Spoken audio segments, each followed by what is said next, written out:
আসসালামু আলাইকুম। ইরানের এক আক্রমণে আমেরিকার 200 কমান্ডো একেবারে খতম হয়ে গেছে। আজকে ইরান এই ঝটিকা হামলাটা চালিয়েছে খুব দ্রুত বেগে। ইরানের কাছে গোপন তথ্য ছিল, সেই তথ্য সূত্র ধরে ইরান তার সবচেয়ে দ্রুত গতি সম্পন্ন ব্যালিস্টিক মিসাইল দিয়ে, এটা হলো হাইপারসনিক গতির, এগুলি হলো শব্দের থেকে 5 গুণ বেশি হলে ওগুলিকে হাইপারসনিক গতি বলা হয়। এগুলির গতি কখনো শব্দের থেকে 10 গুণ 15 গুণ পর্যন্ত হতে পারে।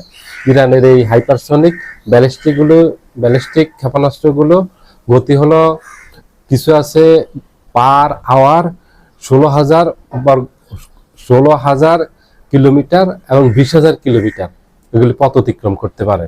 তো এবং এগুলির আরেকটা বৈশিষ্ট্য হলো এগুলি প্রচুর পরিমাণ বিস্ফোরক বহন করে বা ওয়ারহেড বহন করে, এগুলির ধ্বংসাত্মক ক্ষমতা বেশি। এই অস্ত্র দিয়ে হামলা চালিয়েছে আরব আমিরাতে।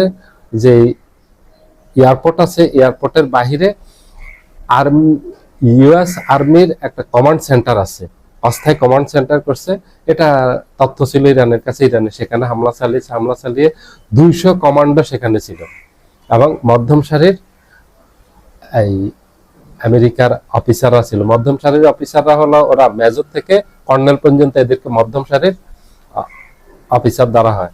মেজর, কর্নেল, লেফটেন্যান্ট কর্নেল, এরা হলো মধ্যম সারির। আর উচ্চ সারির হলো brigadier general, major general, lieutenant general, এরা হলো উচ্চ পদস্থ উপরের সারির কর্মকর্তা।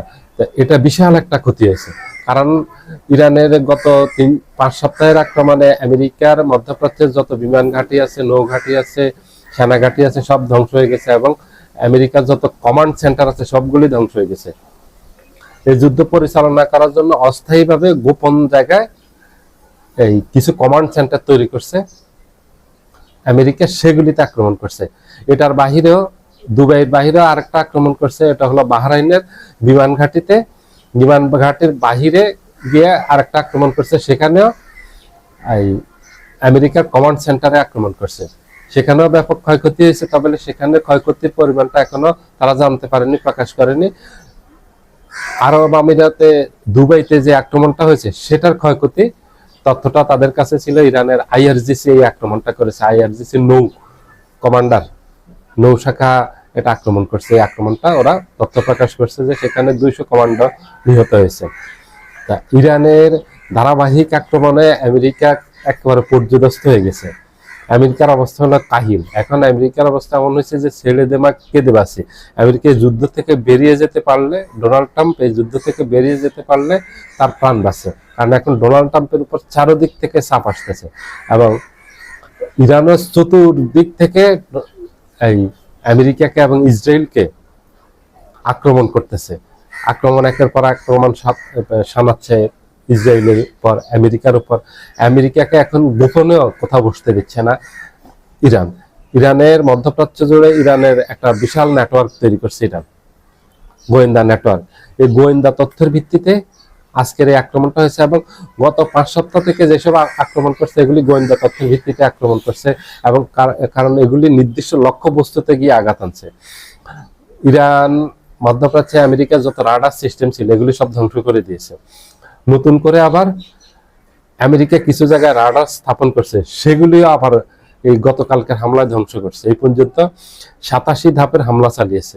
আজকে যে হামলাটা চালাচ্ছে এটার বাহিরে, গতকাল পর্যন্ত হিসাবটা 87 ধাপের হামলা চালিয়েছে ইরান এই আমেরিকার এবং ইসরায়েলের ভিতরে।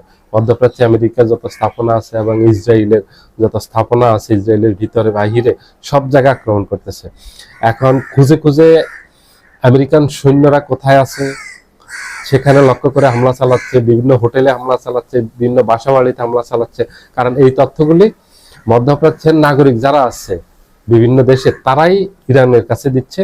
ইরান এটা কয়েক সপ্তাহ আগে 7-8 দিন আগে ইরান আহ্বান জানিয়েছে মধ্যপ্রাচ্যের যেমন কাতার, কুয়েত, সৌদি আরব, আরব আমিরাতের নাগরিকদের কাছে যে আপনাদের কাছে আমেরিকান সৈন্য লুকিয়ে থাকার তথ্য থাকলে আমাদের কাছে দিবেন, আমরা সেখানে আক্রমণ করব। তা ওই কাতারি অথবা সৌদি, মধ্যপ্রাচ্যের যেসব আরব দেশ আছে তাদের নাগরিকরা এই তথ্যগুলি দিচ্ছে। আর ইরানের তো গোয়েন্দা সংস্থা আছে, তারাও তথ্যগুলি দিচ্ছে। ওই তথ্যের ভিত্তিতে এখন ব্যাপকভাবে আক্রমণ করতেছে এবং ব্যাপক বিধ্বংসী অস্ত্র এখানে ব্যবহার করতেছে এবং ইরান সফল হচ্ছে। ইরান যে আক্রমণ করে ব্যর্থ হচ্ছে সেটা না, ইরান যে লক্ষ্যবস্তুতে আঘাত আনতেছে ঠিক সেখানে গিয়ে নির্ভুলভাবে আঘাত আনতেছে।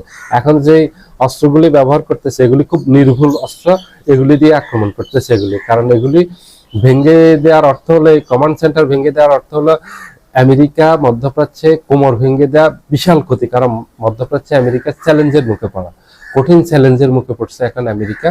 আর তার নেতৃত্বে যে যুদ্ধটা হচ্ছে, এই ইসরায়েল আমেরিকা মিলে যেটা করতেছে এটা কঠিন চ্যালেঞ্জের মুখে পড়ে গেছে। কারণ এখানে এতগুলি কমান্ডার একসাথে নিহত হয়, এটা বিশাল বড় ক্ষতি। এটা যদি সাধারণ সোলজার হয় তাহলেও বিশাল বড় ক্ষতি হয় এটা। আর ওই দিক দিয়ে তো হিজবুল্লাহ আক্রমণ করতেছে টানা ইসরায়েলের ভিতরে। আজকে ইসরায়েলের 4 জন সেনা মারা গেছে, এটা ইসরায়েলে স্বীকার করছে। এখানে হতাহতের পরিমাণ আরো বাড়বে, কারণ তারা তাদের হতাহতের পরিমাণ প্রকাশ করে না, সঠিক সংখ্যাটা প্রকাশ করে না, তারা সবসময় গোপন রাখে। যত কম সংখ্যা প্রকাশ করা যায়, আর যেটা একেবারে লুকানো সম্ভব না, গোপন করা সম্ভব না, সেই তথ্যটাই শুধু তারা প্রকাশ করে, এর বাইরে কোনো তথ্য তারা প্রকাশ করে না। এটার কারণ হলো তাইলে তাদের জনগণের মনোবল ভেঙে যাবে, তাদের সেনাবাহিনীর মনোবল ভেঙে যাবে এবং তাদের উপর চাপ বাড়তে থাকবে। তো ইরানের সাথে এই যুদ্ধে ইসরায়েল এবং আমেরিকা নাস্তানাবুদ হয়ে গেছে, এটা তাদের কল্পনারও বাহিরে ছিল। সবাই ভালো থাকবেন, আল্লাহ হাফেজ।